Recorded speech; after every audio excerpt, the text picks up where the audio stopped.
Hello and welcome to another video. So today we're going to have a little conversation. I have a few things that I'd like to demonstrate for you. I have a question that I would like to address, and we're just going to talk all things selling the stuff that you make, okay? Whether that is that you're making them like it's a handicraft, like it's something that you're creating, like I have bracelets, or it could be something like my diamond paintings. The diamond paintings that I sell, I actually make the pictures for, okay? So when I first started selling them, I just found pictures. Like I got my vendor to give me pictures, and things of that nature. But after that, the next order I placed, I decided I wanted to make my own pictures because I didn't want to keep reusing the same pictures that's already out there. So however it is that you're creating stuff, whatever it is that you're selling, I hope I can answer a few of your questions in this video. All right, let's get started. So the question that I want to address is, how do you separate your profit versus money you put back into your business? This is a great question. This is a question that I struggled with when I first started doing this, but let me tell you this, and this might be like totally not popular. I don't buy stuff that I can't afford. Okay, so whenever I buy inventory or supplies, like I told you guys, I placed a $200, probably a little over $200 order for beads. And when the first time I ever sold it, I made the money back at the event the next time. So I don't buy things that I can't afford. I also, when I purchase things, I purchase them with the mindset of this might not sell for a bit. Okay, I don't like to turn myself into a salesperson. Naturally, it's something that you're creating, so you're excited about it, so you are able to sell it. But I'm not like, like you'll see in this video, I have little pop-ups for my website and things like that. That's just me being mindful of the fact that I do have a website and some people don't know about it. But I personally don't want to turn myself into a salesperson. So when I buy things, I don't buy it with the mind frame of like, I'm glad to make this money right back. Okay? And I know that's very unpopular because it's like, well, don't buy what doesn't sell, and be wise. Of course, don't buy what doesn't sell. I bought really large diamond paintings. So I have like one that's like, you can't even see my hands, but it's really, really big. I did one myself, and I personally, even though the picture is cute and all that stuff, I wouldn't like to do those. I wouldn't like to do them. So because I wouldn't like to do them, I wouldn't sell them. Because when it comes time to selling them, I wouldn't be enthusiastic about telling someone about them if they ask a question, because I simply didn't like to do it myself. So that kind of helps me with selling. I know you're talking about profits and I just went off on a tangent, but that's what I have to say about profits. I don't buy things that I can't afford. So let's say I had some leg warmers that sold the other night that I bought in 2020. We're in 2023 and we're about to go into 2024. I purchased like a bunch of these leg warmers. I think I purchased 3 of them. I can't even remember where I purchased them from. I know I purchased 3. It was either 3 or 4. I bought some for myself and I was like, I would love to put this on my website. I'm going to buy some of these. I thought that they would sell immediately. Okay. And I put them at a certain price point and the price point wasn't moving. When time passed on, I would do like a little sale and I would, put the price point down a bit. And at this event, I was like, girl, I'm just going to put these things. They're going to be $10 because I feel like that's a good price. I went on Amazon. I checked how much they would be and they were around that price. At some were higher actually. And I was like, you know what? It's going to be $10. Nobody's going to buy them. 2 girls walked up to the table and started squealing. Like I would squeal if I saw leg warmers. And immediately the girl said, oh no, I want both of them. So the right person is going to buy the stuff. So I try not to focus so much on money. And we're going to talk about that in a little bit. And I know that sounds crazy. Girl, this stuff costs money. Why not focus on money? Because it will stress you out. So like I said, we're going to talk a little bit about that. But I wanted to address that because the money, the money from those $20, because I bought it so long ago, that money goes directly back into my home, like into my regular funds. Because we set aside a certain budget for me to buy stuff. So let's say I have $100 this month to buy stuff. If I make $100, if I make $200, if I make $300 off of the stuff that I purchased previously, I still only have $100 budgeted to spend. That's how we do it. Okay. When I say we, I mean my husband and I, because we sit down and say, okay, you can purchase some more inventory. You can purchase more supplies if you want this month. You know what I mean? It's just a matter of twisting the budget. So when I'm making sales, all of the money goes back directly into the bank account and we budget it. I hope that answers the question. Let's move to the next thing. Now, I know this one might not be very popular. I might not get many claps on this one. Sell in person. And I know selling in person is hard. Selling in person is hard because we kind of forgot how to talk to people. And sometimes it's hard just to find a vendor event. I do understand that. But if you're searching, trust me, you'll find an opportunity to sell. And I'm not saying forfeit all of your online selling platforms and all of your online advertising. I'm not saying that. But I am saying find a way to get in front of people as well. Because I will tell you this. I made more money in 2 hours than I did in 2 months selling stuff online. Some people may have great success selling things online. And I mean, yeah, once people find out who you are and you're advertising, it's really a matter of doing other stuff and people just so happen to find out that you're selling stuff. You know what I mean? Girl, it takes a while, but we're going to get to that in a second. Just find a way to sell in person. Whether you're working with a school, whether you're working with your community, just find a way to get in front of people. Whether it is your church, ask the church if you could set up in the hall, like after and do just get playful with it. Find a way to get in front of people because you'll make more sales that way. And especially around this time of year, people are looking for gifts to give other people. And this is another thing, and I didn't put this in my notes, but don't be so frustrated when you don't start selling things like right off the bat. It takes time.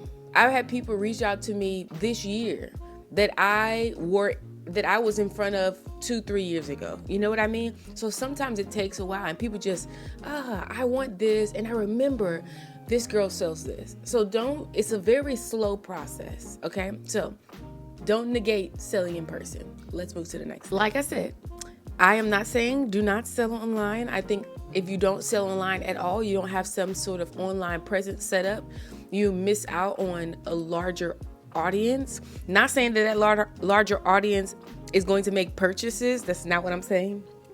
But I don't want you to cancel it altogether. I do want to say this, that getting sales online is more work.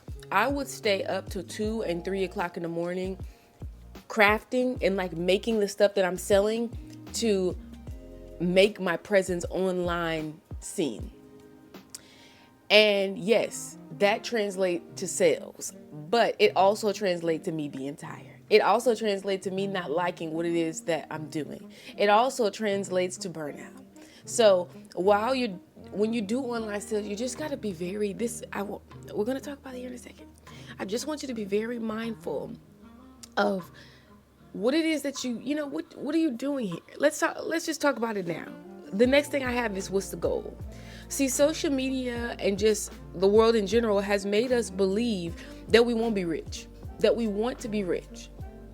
And you want to be rich quick. That's what you think. That you want to be rich and you want to do it quickly. We very seldomly step back and think about what that entails and do all those riches. Do you get to keep all those riches? Or are you so busy that all those things have to go back into the business, like the first question that was asked? I just don't believe it's a good way to have a creative business, because you become more of a salesperson and you're not all that, you've seen that. You've seen people pop up on your timeline and you're like, dude, you always selling something. You're always trying to get somebody to buy something. Even the way that you talk becomes about your product and what it is you're selling. You've seen it when people have let's say you have a paid advertisement inside of your video, something that you don't even use, and you're just trying to sell it to people. You become a salesman. It's a big turnoff. So ask yourself, what's the goal? I'm not saying the goal should be to make money. I don't think you should be selling things and don't have the idea to make money. But what do you see your business like? What do you see? What do you see you being able to do? I can see myself creating this way and selling these things for the rest of my life, if I'm honest with you. Of course, doing other things, but I can see someone inviting me to a pop-up shop and I'm in my 50s, 60s, and me going. You know why? Because I don't be working that hard. At the event the other day, I had one of my headphones in with my worship music in. It was low enough to where I could hear the customers. I was still engaging with the customers, but I was having myself a good time, and I didn't work with nobody. Okay, so this whole race to make the business successful is taking the fun out of it, and I don't want you to do that to yourself and to your business. It's really not worth it. If your business makes enough money for you to pay your bills, know that you're doing good, because this thing take a long time to make some coin. Okay, so I just want to get that out of the way. Let's move to the next thing, and that brings me right into the next thing, and that is, it takes a while to make money with crafts.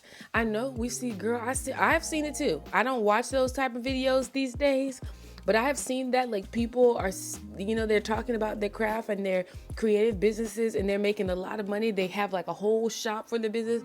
I work from my living room.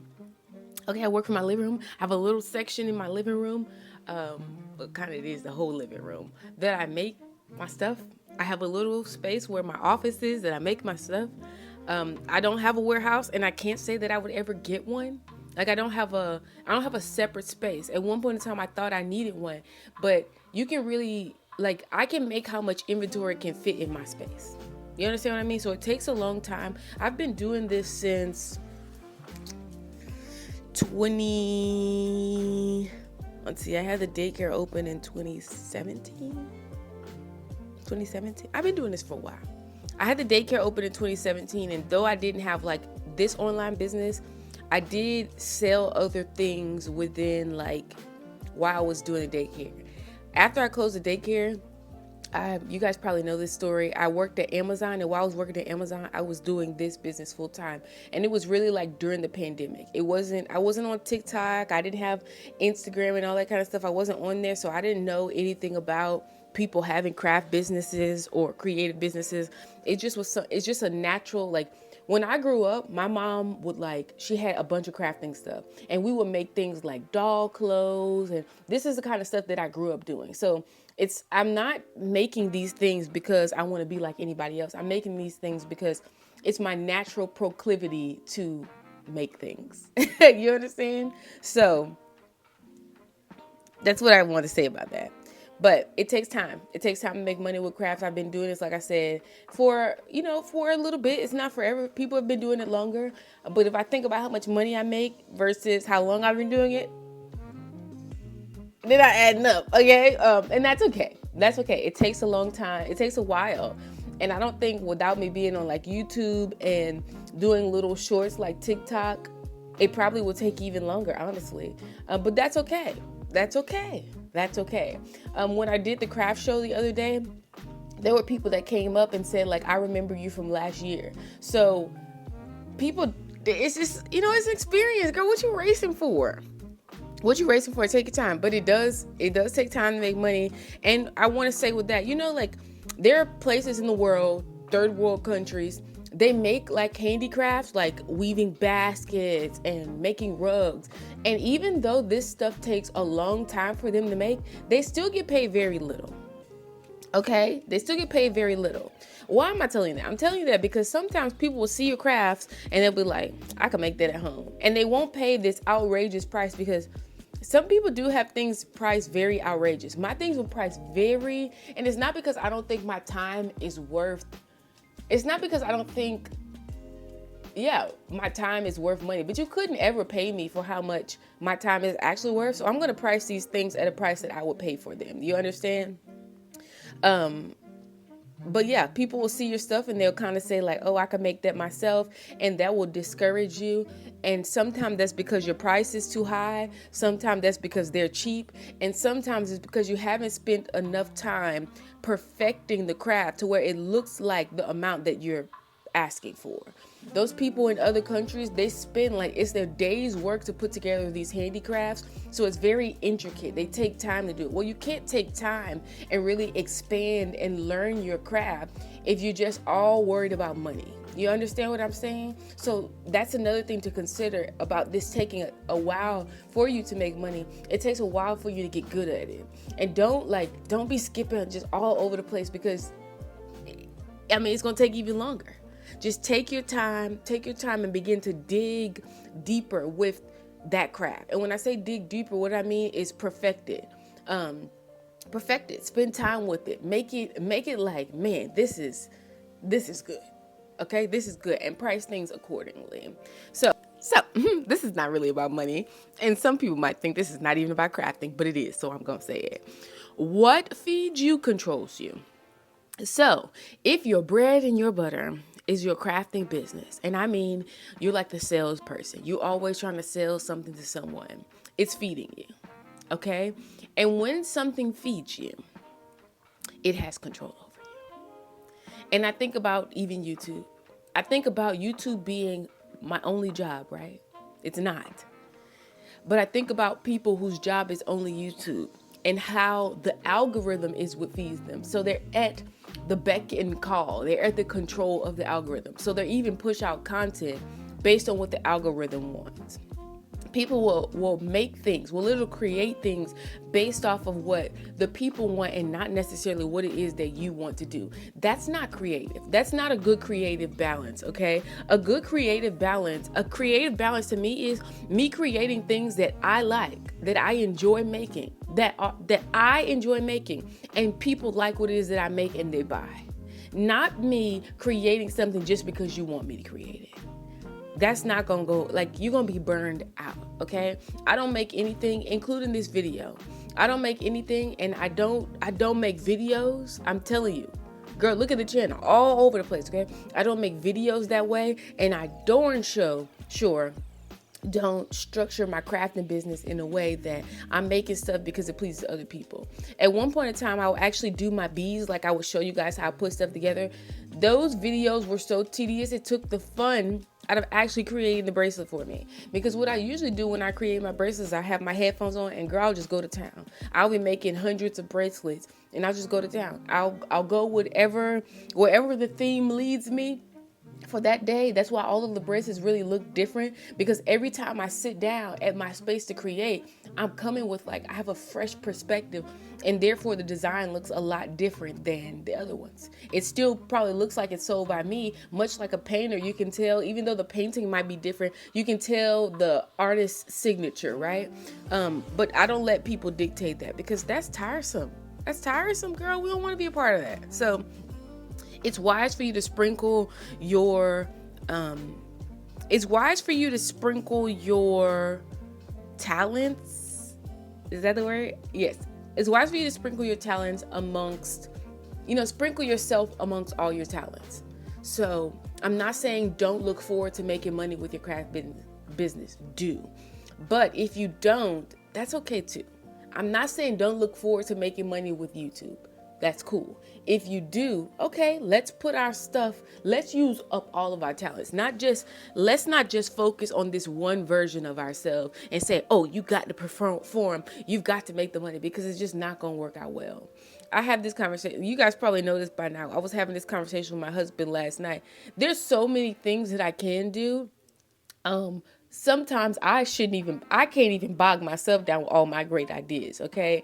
I remain very prayerful about when it is I should implement this next version of myself, not for anyone else, but for me. You know what I mean? Because it's just not wise to run around. It's just, I don't want you to be controlled by anything, and money, creating things to sell, money controlling you, is just a bad space to be. If it's YouTube and you're just making videos for the money, I know this is not about YouTube. This video is not about YouTube and making stuff for the money, but I see it happen so often. I think every time it comes to my mind to mention, I'm going to mention, let this be fun. Let this be fun. Let you even be helpful. And you can't be helpful if you're over here lying so that you can make money. Okay, so that your next YouTube check can be big because you got a lot of views because you was on here lying. Okay, let's move on to the next thing. So I want to talk about this before we talk about the fun stuff, which is packaging, which I said I would talk about in the last video. My website. I do have a website. I want to say that even when I don't make sales, I still have to pay for the website every month. So that's a part of the whole budget thing. Like I mentioned in the first part of this video, we budget for the website and all that kind of stuff. So I'm not putting pressure on, girl, I ain't make sales, how I'm going to pay for my website. So that goes back to the last thing I said, like, make money in different ways. I just want you to be wise. I want you to be wise. I want you to put the best part of you in everything that you're doing. And you can't do that if you're trying to squeeze this lemon, baby, and the lemon is giving you all the juice that it has. Okay? Okay. So let's talk about packaging. Hold on. All right, so I want to show you this. Here, this little thing right here. Let me take it out so you can see the full thing, okay? Because it looks all nice like that. But this is a regular bag, okay? These business cards I got from Office Depot. They were the best priced, okay? So I got these a while ago. I got like a box of 100 or maybe even 200. I got those. This card here, I actually have a little slit in it because you can hook bracelets to it or anything else like that has a little slit in it. I made these with my Cricut. I cut them with my Cricut. I designed them on PicMonkey. I've talked about PicMonkey and how essential it is to every aspect of my business, whether it be the crafting, the creative side of my business, or YouTube. Everything that I make, I use PicMonkey in some sort of way. This design right here, I actually had an artist draw it. So my little sister, she is an artist and she drew this for me. I paid her to draw this for me because I don't want anyone working. I don't want anyone creating anything for free, right? So I paid her for this lovely drawing. I told her what it is I want and she created this for me. I absolutely love it. So I put it on this little cardstock like this. I printed it out. I cut it out with my Cricut. And then I just put it inside of this bag. It fits perfectly. And I just want to show you this because this makes all the difference. You say Tanzania is just a regular bag. What are you talking about? I want to show you what it looked like when I began to put the stuff together at the craft show, right? Oh, let me get the business card. I put the business card in there because if you got a bag like this, that means you made a good purchase. And I will put them in there. Now you tell me that this doesn't look 10 times better than just throwing something in someone's hand or throwing something in a bag. This makes them take a double look. This makes them say, let me go and check out the website. Let me check and see what else she has. I love the way that this looks.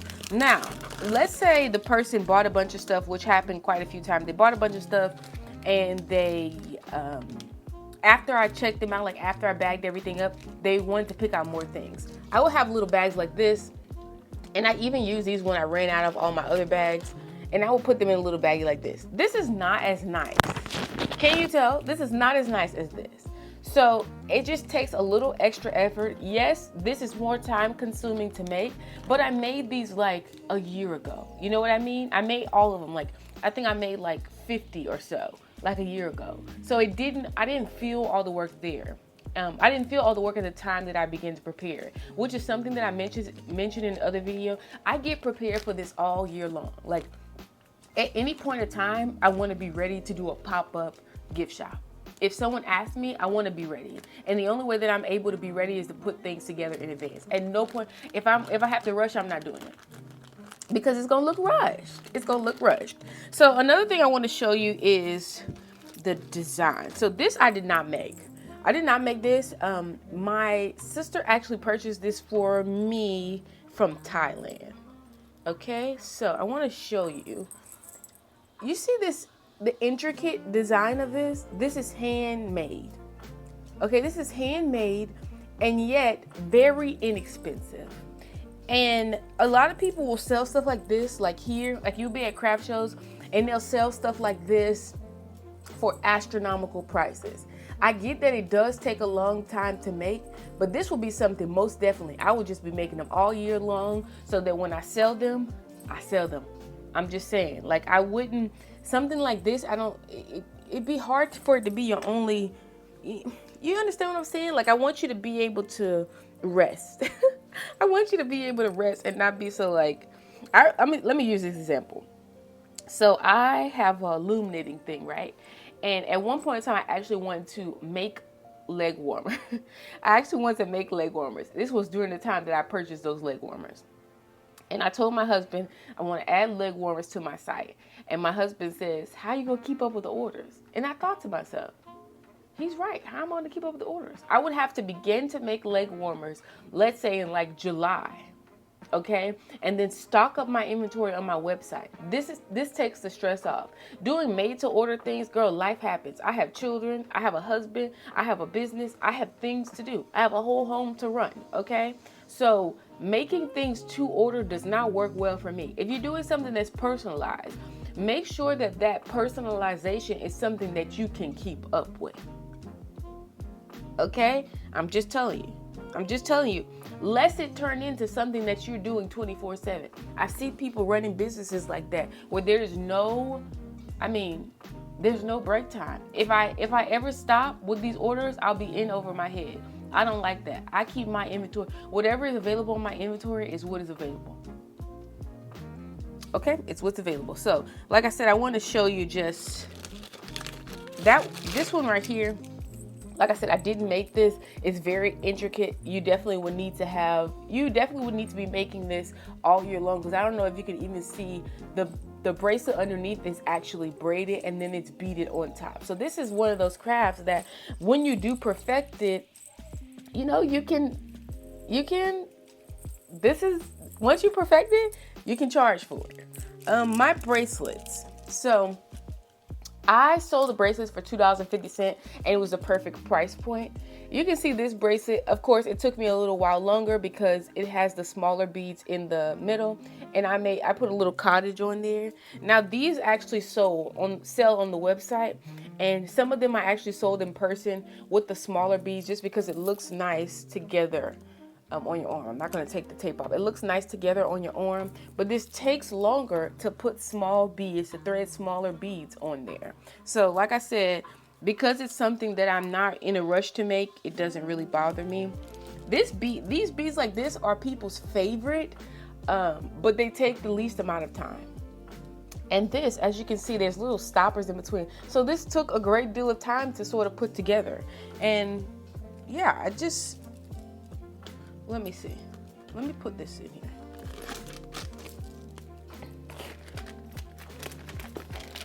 I just think that looks so beautiful. I think it looks so nice. It just looks like someone took care. And whenever you're like shipping stuff out as well, girl, you don't know. I've seen people have, I remember I was talking to my mom one day and she said, "Do you know there's a lady who did a review of your product?" And I'm like, huh? Because for some reason I wasn't getting the mentions. I don't really be checking for myself like that. You know what I mean? So sometimes I don't see when people like at me and stuff and all that kind of stuff like that. Girl, imagine somebody opening a package from you and it wasn't good. And it wasn't good, okay? And I don't mean like it wasn't good as in the product wasn't good, like stuff was just thrown together. You don't want that to be so. So take time when you're packaging stuff for people. This is my advice to you. I hope you enjoyed this video. And as always, if you have a question, ask a question. And I'll see you in the next one.